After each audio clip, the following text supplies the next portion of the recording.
ಎಲ್ಲರಿಗೂ ನಮಸ್ಕಾರ. ಹಸಿವು, ಬಡತನ ಇಲ್ಲದ ಸಮಾಜ ನಿರ್ಮಾಣ ಸಾಧ್ಯವೇ?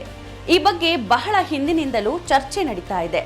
ಭೂಮಿ ಮೇಲೆ ಬಡತನ ಎನ್ನುವುದು ಇರಲೇಬಾರದು ಎಂದ್ರೆ ಎಲ್ಲರಿಗೂ ಮೂಲಭೂತವಾಗಿ ಬದುಕೋಕೆ ಅಗತ್ಯವಾಗಿರೋ ಸೌಕರ್ಯಗಳು ಖಚಿತವಾಗಿ ದೊರಕಬೇಕು. ಇದು ಹೇಗೆ ಸಾಧ್ಯ?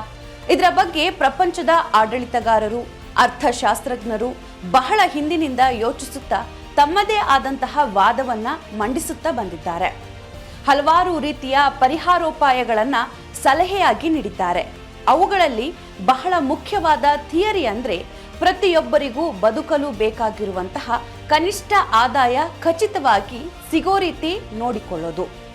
ಈ ಪ್ರಸ್ತಾಪವನ್ನ ಸಾರ್ವತ್ರಿಕ ಕನಿಷ್ಠ ಆದಾಯ ಅಥವಾ ಇಂಗ್ಲಿಷ್ನಲ್ಲಿ ಯೂನಿವರ್ಸಲ್ ಬೇಸಿಕ್ ಇನ್ಕಮ್ ಅಂತ ಕರೀತಾರೆ.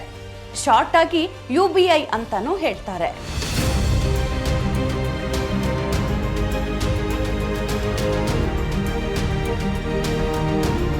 UBI ಪ್ರಸ್ತಾಪ ಜಾರಿಗೆ ಬಂದ್ರೆ ನಿರ್ದಿಷ್ಟ ಸಮುದಾಯದ ಎಲ್ಲಾ ಜನ ನಿಯಮಿತವಾಗಿ ಕನಿಷ್ಠ ಆದಾಯವನ್ನ ಯಾವುದೇ ಷರತ್ತು ಇಲ್ಲದೆ ನೇರವಾಗಿ ಪಡೆದುಕೊಳ್ಳೋ ವ್ಯವಸ್ಥೆ ಆಗುತ್ತೆ. ಮೊದಲು ಇಂಥ ಪ್ರಯೋಗ ಮಾಡಿದ್ದು ರೋಮನ್ ಜನರಲ್ ಜೂಲಿಯಸ್ ಸೀಸರ್. ಆತ ಪ್ರತಿ ಸಾಮಾನ್ಯ ರೋಮನ್ ಪ್ರಜೆಗೆ 100 ಡೆನಾರಿಗಳನ್ನ ಕೊಡ್ತಿದ್ದ ಅಂತ ಇತಿಹಾಸ ಹೇಳುತ್ತೆ. 16ನೇ ಶತಮಾನದ ಇಂಗ್ಲಿಷ್ ರಾಜನೀತಿಜ್ಞ ಮತ್ತು ತತ್ವಜ್ಞಾನಿ ಥಾಮಸ್ ಮೋರ್ ಪ್ರತಿ ವ್ಯಕ್ತಿಯು ಖಚಿತವಾದಂತಹ ಆದಾಯ ಪಡೆಯೋ ಸಮಾಜದ ಬಗ್ಗೆ ಹೇಳ್ತಿದ್ರು. ಸ್ಪ್ಯಾನಿಷ್ ವಿದ್ವಾಂಸ ಜೋಹನ್ಸ್ ಲುಡೋವಿಕಸ್ ವೈವ್ಸ್ ಸರ್ಕಾರ ತನ್ನ ಎಲ್ಲಾ ಪ್ರಜೆಗಳಿಗೆ ಕನಿಷ್ಠ ಜೀವನಾಧಾರ ಭದ್ರಪಡಿಸೋ ಜವಾಬ್ದಾರಿಯನ್ನ ಹೊಂದಿರಬೇಕು ಅಂತ ಪ್ರಸ್ತಾಪಿಸಿದ್ರು. 20ನೇ ಶತಮಾನದ ವೇಳೆಗೆ ಅಂದ್ರೆ 1920ರಲ್ಲಿ ಇಂಗ್ಲೆಂಡಿನಲ್ಲಿ ಇದು ಚುನಾವಣಾ ವಿಚಾರ ಕೂಡ ಆಗಿ ಚರ್ಚೆಯಾಗಿತ್ತು. ಇತ್ತೀಚಿನ ವರ್ಷಗಳಲ್ಲಿ ಈ ಕಲ್ಪನೆ ಮೊದಲಿಗಿಂತಲೂ ಜಾಸ್ತಿ ಮುಂಚೂಣಿಗೆ ಬಂದಿದೆ.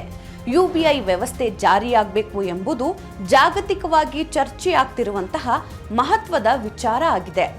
2016ರಲ್ಲಿ ಸ್ವಿಟ್ಜರ್ಲೆಂಡ್ನಲ್ಲಿ ಸರ್ಕಾರ ಪ್ರತಿಯೊಬ್ಬರಿಗೂ ಪ್ರತಿ ತಿಂಗಳು 1,71,000 ರೂಪಾಯಿ ಪಿಂಚಣಿ ಕೊಡಬೇಕು ಅನ್ನೋ ಸಲಹೆ ಬಗ್ಗೆ ಜನಮತ ಸಂಗ್ರಹಿಸಲು ಮತದಾನ ನಡೆದಿತ್ತು. 2020ರಲ್ಲಿ ಅಮೆರಿಕದ ಡೆಮೊಕ್ರಾಟಿಕ್ ಪಕ್ಷದ ಆಂಡ್ರೂ ಯಾಂಗ್ UBI ಕಾರ್ಯಕ್ರಮ ತನ್ನ ಪ್ರಮುಖ ನೀತಿ ಅಂತ ಬಿಂಬಿಸಿದ್ರು. ಅದಕ್ಕೂ ಮೊದಲು 2011-12ರಲ್ಲಿ ಮಧ್ಯಪ್ರದೇಶದ ಕೆಲವು ಹಳ್ಳಿಗಳಲ್ಲಿ ಸ್ಥಳೀಯ ಮಹಿಳಾ ಸ್ವಸಹಾಯ ಸಂಘಗಳು ವಿಶ್ವಸಂಸ್ಥೆ ಜೊತೆ ಸೇರ್ಕೊಂಡು UBI ಅನ್ನ ಪ್ರಾಯೋಗಿಕವಾಗಿ ಜಾರಿ ಮಾಡಿದ್ದು, ಇದರಿಂದಾಗಿ ಅಲ್ಲಿನ ಯುವ ಜನರ ಶಿಕ್ಷಣ 25% ರಷ್ಟು ಜಾಸ್ತಿಯಾಗಿತ್ತು ಅಂತ ಅಧ್ಯಯನಗಳು ಹೇಳ್ತಾ ಇವೆ.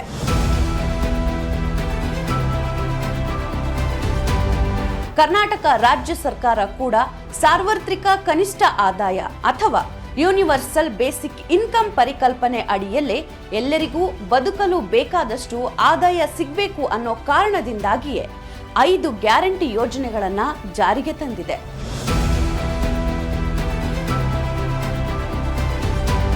ಅದರಲ್ಲೂ ಪ್ರತಿ ಕುಟುಂಬದ ಯಜಮಾನಿಗೆ ಪ್ರತಿ ತಿಂಗಳು 2,000 ನೀಡೋ ಗೃಹಲಕ್ಷ್ಮಿ ಯೋಜನೆ ಮತ್ತು ಪದವಿ ಹಾಗೂ ಡಿಪ್ಲೊಮಾ ಮಾಡಿ ಕೆಲಸ ಇಲ್ಲದೆ ಇರೋ ಯುವಕ ಯುವತಿಯರಿಗೆ ಪ್ರತಿ ತಿಂಗಳು ತಲಾ 3,000 ರೂಪಾಯಿ ಹಾಗೂ 1,500 ರೂಪಾಯಿ ಕೊಡೋ ಯುವ ನಿಧಿ ಗ್ಯಾರಂಟಿ ಯೋಜನೆಗಳು ಸಾರ್ವತ್ರಿಕ ಕನಿಷ್ಠ ಆದಾಯ ಅಥವಾ ಯೂನಿವರ್ಸಲ್ ಬೇಸಿಕ್ ಇನ್ಕಮ್ ಮಾದರಿಯ ಕಲ್ಯಾಣ ಯೋಜನೆಗಳಾಗಿವೆ.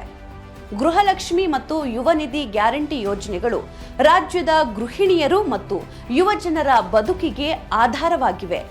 ಅವರು ಯಶಸ್ಸಿನ ದಾರಿಲಿ ಸಾಗೋಕೆ ಬೆಂಗಾವಲಾಗಿ ನಿಂತಿವೆ ಅಂತ ಧಾರಾಳವಾಗಿ ಹೇಳಬಹುದು. ನಮಸ್ಕಾರ.